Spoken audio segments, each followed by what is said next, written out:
Hello, you're watching News9 Live. Bishop Franco Mulakkal of Jalandhar Diocese, who was accused of rape, has now resigned.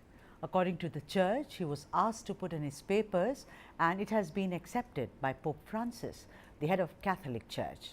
It may be recalled that Bishop Franco Mulakkal, who was acquitted by a trial court of the rape charges in January of 2022 of a nun, had recently been asked to step down following a divisive situation over the matter in the Diocese of Jalandhar. He shall now function as Bishop Emeritus of Jalandhar. However, it doesn't imply canonical restrictions on his ministry, said the official statement issued by the nunciator. Yes, he was acquitted by the court of law and the church has given him a position now. But what is the message being sent through? Which can one call his reinstatement? Is it the overbearing power of the church, as some are saying, or like others are saying, innocent until proven guilty? And Bishop had been acquitted of all the charges. But like I said, there is a larger question about the church and the state, and of course also about the women of the convent. Let's debate. Lots of guests are joining us on this debate. First up, I have Jisha, who's my colleague, who's joining us straight from Kerala to put a perspective. Let me first go to Jisha and I will welcome the other guest as well. But however, a very warm welcome to both of you. Jisha, I want you to please, put this entire case in perspective, as in the timeline, as it were. I mean, we are very careful and we know that, he's been acquitted. He's been proven innocent, but then, like I said, there is a larger question, Jisha. Right. As far as we understand, this nun who was a mother superior of this convent in Kuravilangada, she initially filed her complaints regarding this repeated rape charges against this bishop within the church. She wanted it to address by the church within the institution that she believed in. She had her trust on. And after that, after she was repeatedly ignored, only that she approached the legal system. So she filed a police complaint, and the investigation happened. And after so much pressure, because we know that this bishop, as a he's such a powerful position. So after so much pressure, when the nuns had conducted a protest in front of the High Court, and a lot of public personalities came forward and supporting them. Only when this so much pressure was applied, that the police even started taking it as a serious issue, and finally he got arrested. But later we know, on January last year, he was acquitted after a long legal process. That was a major setback to the fight demanding justice for this sisters. We know there is one sister, and there is a set of nuns who are supporting her, but they are fighting alone this battle. In this battle, they are not getting any support from the church, or we know how these powerful people try to silence them, try to punish them. But despite all this, they are continuing their protest. Even after the acquittal, they have filed a petition at the Kerala High Court. Jisha, I mean, you put a perspective to it and you said, it was thought to be very unfair. We remember Sister Lucy as well, who sat on a dharna. Several other nuns were, of course, asked to leave their convents and say, that they were transferred. Remember Sister Anupama, and also Sister Rose, all of them. I remember the dharnas which went on and on. But, Sister Lucy, who actually stood up to speak in support of the survivor, she had to suffer so much. I mean, she was told that she should just leave the convent because she had already been suspended. Yes, there are a handful of people like these nuns we know, like Sister Lucy Kalapura, Sister Anubama. Sister Lucy Kalapura belongs to another convent where she is facing a kind of ostracism, that she is being, she has been denied all the rights as a nun. And she was not even allowed to meet guests. She is continuing a rare fight at that convent. And even in the case of the nuns at Kuravilangada, the church tried to transfer them to various places across India, but they defied it. They are fighting it out, and they are standing together because they know that only if they stand together they can survive. If they are sent to different places, they will perish. So they are standing together at a huge cost they are paying, but they are fighting it out. Anita Cherian, who's member Sister of Solidarity or SIS. And of course, we spoke to Jisha. We also have Anand Kochukudi, who's senior journalist and political commentator with us. So let me first go to Anand Kochukudi. Anand, I know, welcome Anita, I can see you on the screen. A very warm welcome to you as well. Anand, I want to ask you first that I know that the bishop has been acquitted. I mean, there are no two ways about it, because we say the court is of course the final authority. But I'm worried about what kind of message has this sent out, generally towards the women of the convent. Like my colleague Jisha put it in a perspective, it's been a long struggle. But although he's been acquitted, there is always a message behind any kind of an acquittal. What do you think, Anand? No, the acquittal is certainly on technical grounds, and the matter is still in the Kerala High Court. Right. So it would be not correct entirely to suggest that that Bishop Franco Mulakkal has been acquitted. He stands acquitted for the moment, yes. Right. That's a lower court, a subjudicial court. And now the matter is in High Court, and it can go up to the Supreme Court. And I certainly think in this case there will be. I'm just hoping, and after reading the judgment and how the judge did not take into equation the power imbalance between the nun and the bishop, and the judgment is simply based on the assumption that the relationship was mutual. But then there are so many other things that the judge had to take into context. Right. And this was a secretive. This trial was not held in public. It was a secret trial. So it somehow the entire trial went behind the scenes, and there are so many questions about the trial itself. But be that as it may, he has been acquitted for the moment. But then he doesn't have any ground to continue as a Bishop Emeritus. The Vatican has actually exonerated him rather than holding him guilty, because it's proved through the judgment that he broke the vow of celibacy. In Catholic Church, the bishops and priests, they are meant to remain celibates. Right. But not like some of the other churches, like the Orthodox or the Jacobite or the other churches, where priests can get married and bear children. That's not the case with the Catholic Church. I do understand. I understand. Anand, I understand. That he has broken the vow of celibacy. I understand that, and that is the other question. But as of now, I know that the judgment, as of now, it's gone to the High Court. But as of now, we have to respect what the court says, and therefore one is very careful. Therefore, one is saying, I'm turning to this camera right now. Therefore, if you look at it, the topic is tainted. The topic is tainted Bishop Emeritus. We are not saying accused, because as of now, he doesn't stand accused, so that is, we are following the protocol as it were. But there are a lot of questions. Let me go to Anita Cherian also. Anita, I want to ask you this question. The statement says, after his resignation came, the statement says it wasn't a disciplinary measure imposed on him, but done for the good of the diocese. I mean, frankly, I just do not understand this whole pro bono and good of the diocese. I mean, maybe, there was, which means I read it like, because he was tainted and because a lot of people felt that he shouldn't have done, assuming he had done it, what he did with the nun, allegedly, then he should not continue at all. But what do you make, Anita, of this, that it was done for the good of the diocese? I think it's been like a lot of things have been weighed in this sentence, in this term. Yes. As far as the church is concerned, I think it is now clear that the case in the trial court did have a verdict, but it is not resolved, and you can't predict when it will be resolved. Either a full conviction or a full freedom, from this whole accusation.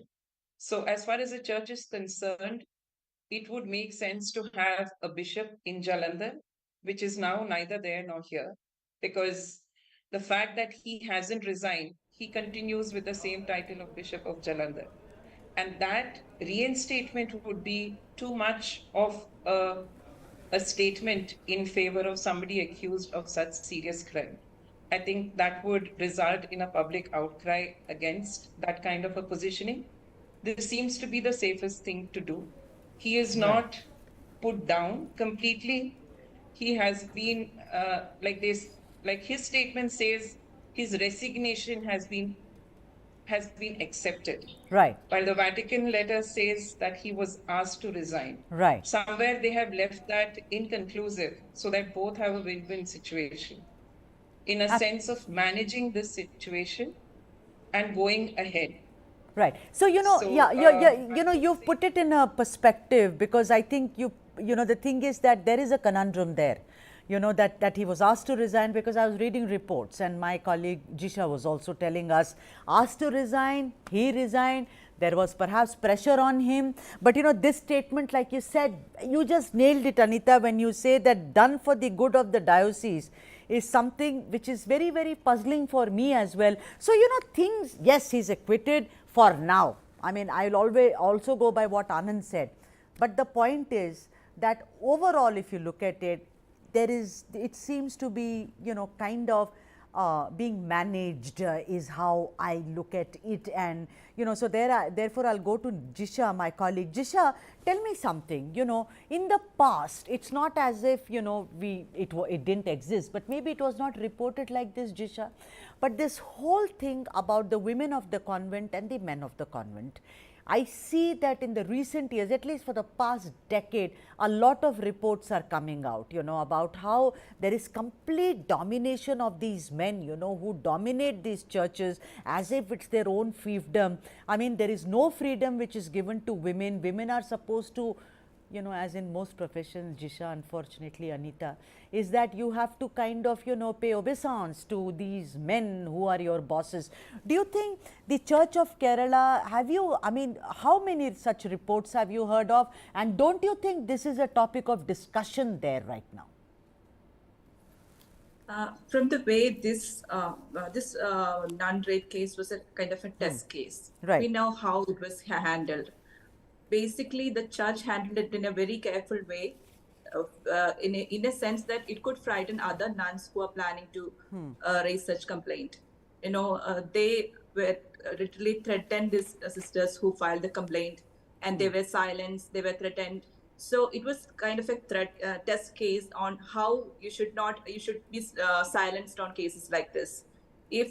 Normally, if the church stood with the victims, others would have spoken up, but they have totally cut this, shut down that possibility that there won't be any more such topics coming out. So this case, in fact, has opened up, a lot of discussions, a floodgate of, all the injustices that the nuns are suffering inside the convent. Yes, they have, most of them have accepted this the sisterhood as a form of, sacrifice. But that doesn't mean that they can be silent. They should not suffer all kind of injustice and sexual harassment, and they should be silent. They should not speak up against these authorities. Even in the case of Franco, one of the major allegation against this court verdict was that as Anand rightly pointed out, the power structure. When one person is the superior, the latest rape the amendments say that we have to take into consideration the power structure. If one person is in a position of authority, this accused is in the position of an authority, then there definitely a power play is happening, and that he can definitely silence this victim. That kind of an issue was not considered while this judge verdict in this particular verdict, and I definitely hope that will be addressed by the Kerala High Court. Wonderful, Jisha, because it is very clear, and I think we are taking, you and I seem to be agreeing, considering we are colleagues, that there is pressure here, there is a bit of a smoke screen, much like what Anita Cherian also said. There seems to be some unanswered questions here, because I feel that even if there is, if there is no proof or evidence against the bishop, the question that we are asking is that, what happens, what kind of a message does it send out to those men who are sitting in positions of authority? We know one drama which is now unfolding in Delhi vis-a-vis wrestlers and, an authority. Again, no one is ready to listen. They have been there for almost 1 month. Of course, the law should take its own course, but there is something called a message, and this was a nun of the convent. So all those men sitting in their drawing rooms can't even say, you wear this, you work like this. These are nuns. These are women of God. So therefore, all the men out there, whether in Kerala or elsewhere, they need to really open their eyes. Let me bring Anand in right now. Anand, I want to ask you, as Bishop Emeritus, do you think he'll have any canonical duties at all? I mean, take a guess. I mean, I'm sure you know the answer, but if you don't, do you think, because when I become a professor emeritus, I'm only looking at it, I may not be going to teach, the usual classes at a university, but I'm someone who's senior, right? No, the Bishop Emeritus post is actually meant for people who, the bishops who reach the age of 75. So except the major archbishop or the head of the church, the other bishops are bound to retire at the age of 75. But in the case of Bishop Franco Mulakkal, he's just 57. So he has 18 years left to reach that age limit where he becomes Bishop Emeritus. So what I think has the Vatican has done is to give him, that kind of respectability where he will continue to hold the title of a bishop. Maybe he won't be allotted any job, as in he won't be given a particular diocese to look after. But what Bishop Emeritus rather, Franco would rather do is to, become, to try and leverage his position. So as Bishop Emeritus, he will still be able to ordain priests, which is what a bishop has the power to do. He can play a huge part in politics. He was always a politician. This Bishop Franco's father, Aipukuti, he was a Kerala Congress politician. During the 2016 assembly election, he was camping in this nunnery, this convent in Kuravelangad, and he was handing out money to candidates. There you are. Congress and the CPM candidates made a beeline to him. He was handing out money, I was aware of this even before this case. The case unfolded, and this case came into public domain that he was a mover and shaker in the church. I've been to Jalandhar. He was operating like a mafia don in that place, because he practically underwent his education there. He had his priesthood, and he's somebody who's hailing from the Syro-Malabar Church, but he has been lent to the Latin Church. So he has his connections in both churches, in the Latin Church, in the powerful Syro-Malabar Church in Kerala. So he has lots of things going for him. So what he's planning to do, what he can do, is to leverage his position and to play a part in the CBCI, in the KCBC. That these are the organizations, the church organizations, which play a part in politics. So he can do a lot of things. Actually, the Vatican has he has been rehabilitated rather. That's this Bishop Emeritus position is a rehabilitation for him. Anand, the way you gave it was actually chronologically you gave us about who this man is. Father being actually the viewers, those who are watching this show, and thank you for watching. You can leave your comments on the comment, but this is Anand, who the senior journalist, and he spoke about, he actually gave a biopic. Father was a very influential politician. He was someone who was in politics. This bishop had trained in Jalandhar, and Anand said that, he used to act like a mafia don. But Anand, I want to ask you something. When this entire controversy actually unfolded, if you remember Father Augustine Vattoli, who's the convener of Save Our Sisters, he had suggested that please let Bishop Franco Mulakkal not have any church related duties at all. Fine, let the court decide. I just don't understand, Anand, that fine, he may be not be doing what a bishop does, but the point is, he's so influential, he will influence decisions. Why is he there in the first place? No, I mean, you can understand that the church completely backed him. That is what you have to understand here. Yes, The yeah. church never, tried to separate him or to, they never, he was always accepted by the church. I mean, he was never shunned by the church, and the church is continuing to do that. Even now, when he has resigned and he has been made a Bishop Emeritus, the church still continues to hold him close to them. I mean, I have no idea why they do it, but I understand that it's basically that they just want to protect him at all costs, because they think that if one bishop is if his name if he gets a bad name, then it affects the other bishops, and the power that they wield in the society, they lose some of it. So probably it's that kind of a mentality, that kind of a psychology that's working there.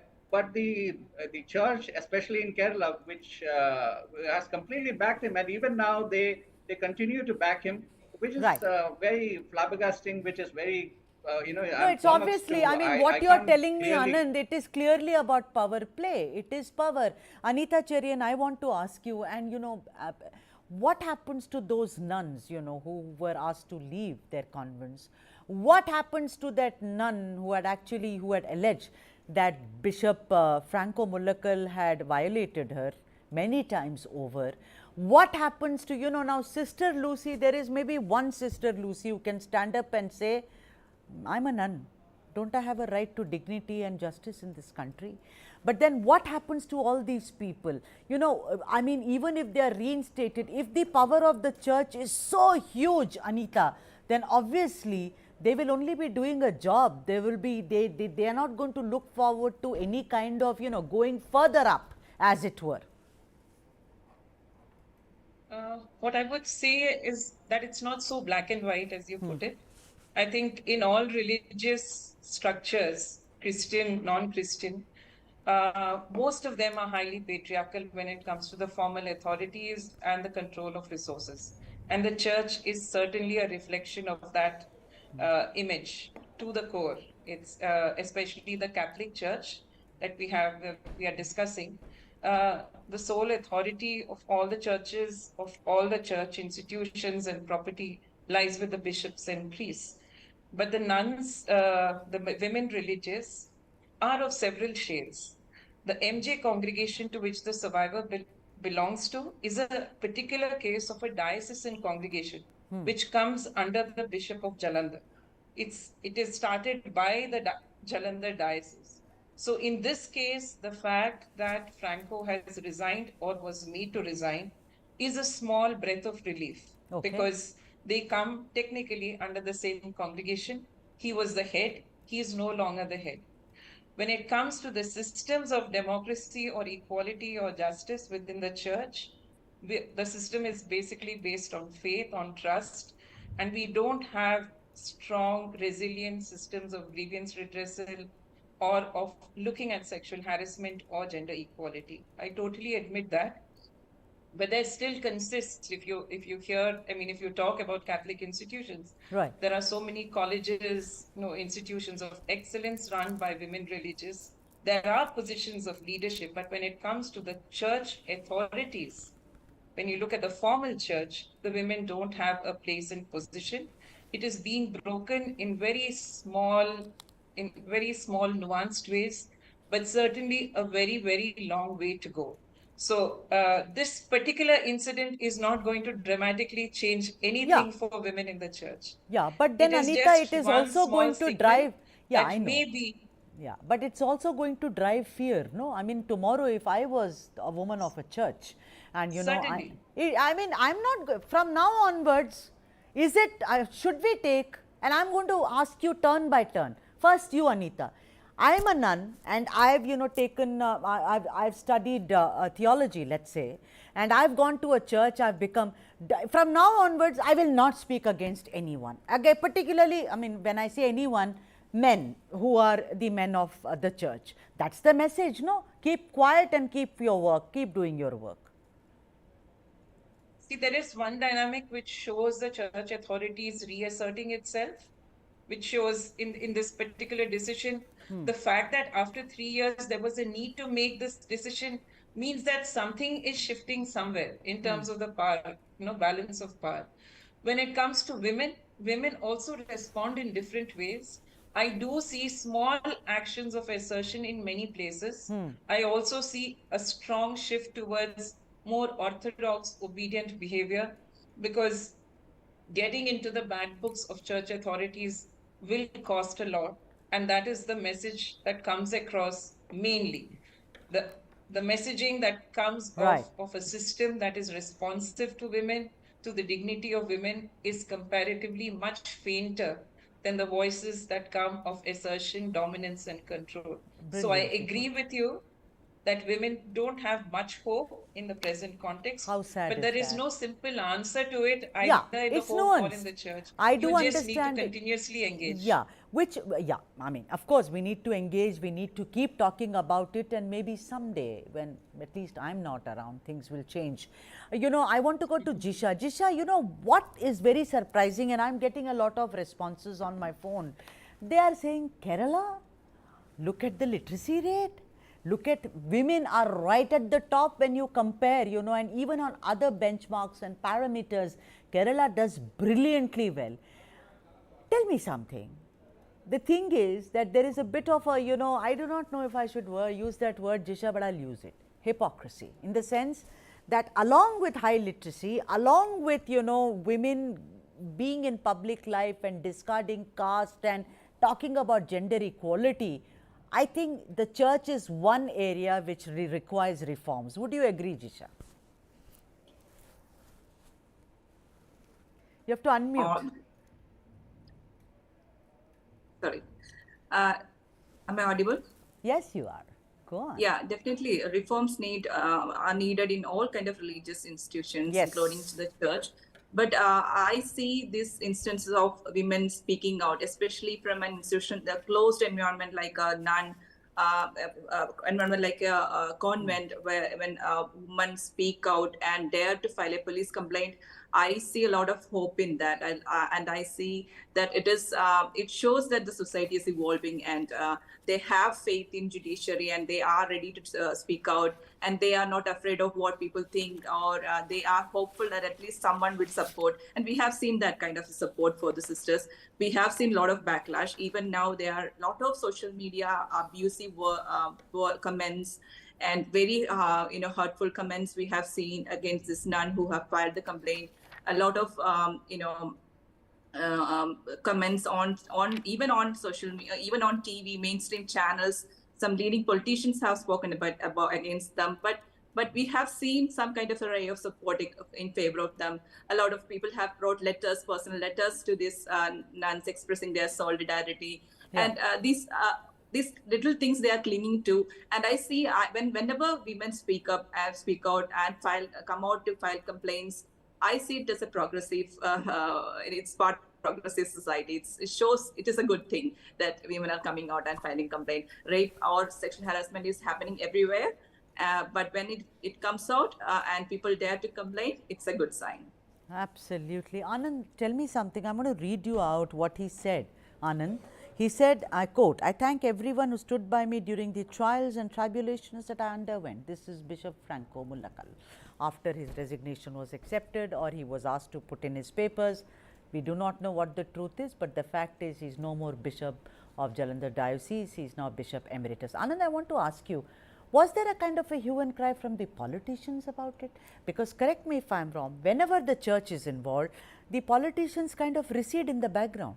Even Virinjam, which happened, I mean, recently in Kerala, that Adani port, where many bishops and many priests were involved, there was a kind of an eerie silence. But let's come back to Franco Mulakkal case. how did the political parties of Kerala actually deal with this, where the women and the ruling dispensation, which talks about zero tolerance towards any kind of violation against women, how did they deal with it? Pinarayi, as it were. No, the politicians, they have double standards.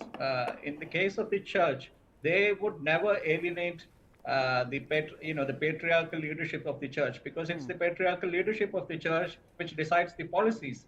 So the church policies come out through these higher priests and bishops and the archbishops. So they were all seen to be backing Bishop Emeritus Franco Mulakkal during the trial. And the entire church was backing him, not just the Syro-Malabar Church, but even the Latin Church, other churches, everybody was backing him. The politicians completely took that as a signal that they would go silent. They would neither be supporting the nun nor the bishop. They either were non-committal. They took a very diplomatic position, and that let the law take its course. Like Arun Jaitley always used to say, yeah, let the law take its course. That was a kind of response by both the Congress and the communist politicians. The CPM mouthpiece, Deshabhimani, was conspicuous in not carrying news about Bishop Franco Mulakkal.